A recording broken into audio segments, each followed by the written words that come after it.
మీరు అయితే మూడు పార్టీల విషయాలు చూస్తే మూడు ఒక్కొక్క పద్ధతి ఒక్కొక్కలాగా ప్రచారం చేసింది. ఇక బీజేపీ అయితే ప్రధానంగా మోడీ పైనే మోడీ బొమ్మతో వెళ్ళింది. కాంగ్రెస్ కూడా రాష్ట్రంలో అధికారంలో ఉంది, గ్యారంటీలతో బయటకు వెళ్ళిపోయింది. మరోవైపు ఇక బీఆర్ఎస్ అయితే కేసీఆర్ బస్సు యాత్ర ద్వారా ప్రజల దగ్గరికి వెళ్ళాను, గతంలో ఉన్నట్టు ఇప్పుడు లేదు, సో ఆ సానుభూతి పనిచేస్తుందని ఇటు బీఆర్ఎస్ బలంగా నమ్ముతుంది. సో మూడిట్లో ఎవరికి ప్రజలు ఎటువైపు మళ్ళీ అవకాశం ఉంది, ఎట్లా చూస్తారు? కాంగ్రెస్ పార్టీ గత అసెంబ్లీ ఎన్నికల్లో దాదాపు 39% 40% ఓటు బ్యాంక్ వచ్చింది. మరి కాంగ్రెస్ పార్టీ ఆ ఓటు బ్యాంకు నిలుపుకొని ఇంకా అదనంగా ఏమన్నా తెచ్చుకుంటే కాంగ్రెస్ పార్టీకి ఎక్కువ సీట్లు రావాలి. కాంగ్రెస్ పార్టీకి ఈ రోజున్న పరిస్థితి చూస్తే 6 to 12 మధ్యలో స్కేల్ కనబడుతుంది, ±2 or 3. అదే బీజేపీకి తీసుకుంటే గతంలో 4 సీట్లు ఉన్నాయి, వాళ్ళ ఓటు బ్యాంకు విపరీతంగా పెరిగింది, వాళ్ళ స్కేల్ వచ్చేసి 6 to 10 మధ్యలో కనబడుతుంది. అంటే ఖచ్చితంగా ఇన్ని నెంబర్ అని చెప్పే పరిస్థితి లేదు. ±2 కాంగ్రెస్కి అయినా బీజేపీకి అయినా 6 నుంచి 10 మధ్యలో ఉంటాయి. ఒక 2 ఎక్కువ రావచ్చు, ఒక 2 తక్కువ రావచ్చు. బీఆర్ఎస్ పార్టీకి మాత్రం స్పష్టంగా 0 to 1 మాత్రమే కనబడుతుంది. ఒకటి మెదక్లో కొంత ఓటు బ్యాంకు పెరిగితే మెదక్ సీట్ రావచ్చు, సికింద్రాబాద్లో పద్మారావు గౌడ్కున్న ఇమేజ్ తోటి రావచ్చు. అంటే 6 నుంచి 10 మధ్యలో బీజేపీ, 8 నుంచి 12 మధ్యలో కాంగ్రెస్, ±2 ఎంఐఎంకి 1.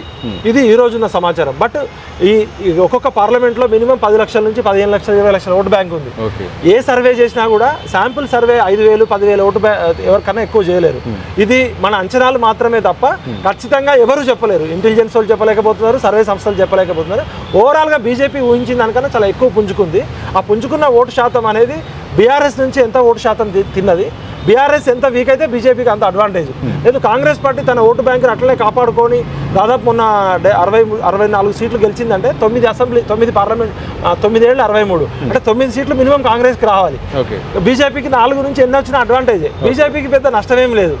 ఏమైనా నష్టం జరిగితే కాంగ్రెస్కి జరుగుతుంది, ఎందుకంటే బీజేపీ 4 సీట్లు ఖచ్చితంగా గెలుస్తుంది. 4తో పాటు అన్ని కాన్స్టిట్యున్సీలలో ఓటు బ్యాంకు పెరుగుతుంది. కాబట్టి బీజేపీకి ఇది బోనస్ అవుతుంది, కాంగ్రెస్కి ఇది ఎంతవరకు ప్లస్ అవుతుందా మైనస్ అవుతుందా అని రిజల్ట్ చూడాలి. సైలెంట్ ఓటింగ్ జరిగింది, జనాల నాడి అర్థం కావట్లేదు. ఈసారి మాత్రం అసలు అంతుపట్టని విధంగా జనాలు కూడా అంటే ఓటర్లు కూడా కన్ఫ్యూజ్ అయ్యే పరిస్థితి వచ్చింది. ఈసారి ఏ ఓటు వేయాలి? గతంలో అయితే 2 పార్టీల మధ్య పోటీ, అభ్యర్థుల మధ్య పోటీ ఉండేది. ఈసారి మాత్రం ఓటర్లే కన్ఫ్యూజ్ అయ్యే పరిస్థితికి వచ్చింది. ఎట్లా అంటే టీఆర్ఎస్ కేసీఆర్ మీద ఉన్న కోపము గతం అసెంబ్లీ ఎలక్షన్తో పోలిస్తే కొంత తగ్గింది.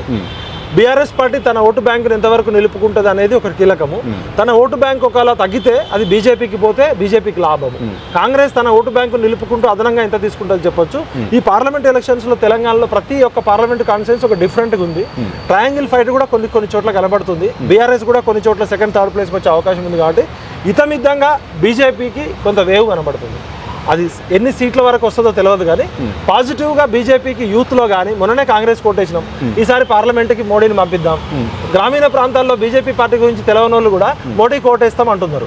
కాబట్టి అర్బన్లో బీజేపీకి అడ్వాంటేజ్ ఉంది, రూరల్ ఏరియాలో కూడా ఊహించిన దానికంటే తెలంగాణలో జనరల్గా బీజేపీకి అంత స్కోప్ ఉండదు. కానీ బీజేపీకి ఈ ఎలక్షన్స్ అనేది ఓటు బ్యాంకు పరంగా సీట్ల పరంగా కొంత ప్లస్ అయ్యే అవకాశం ఉంది.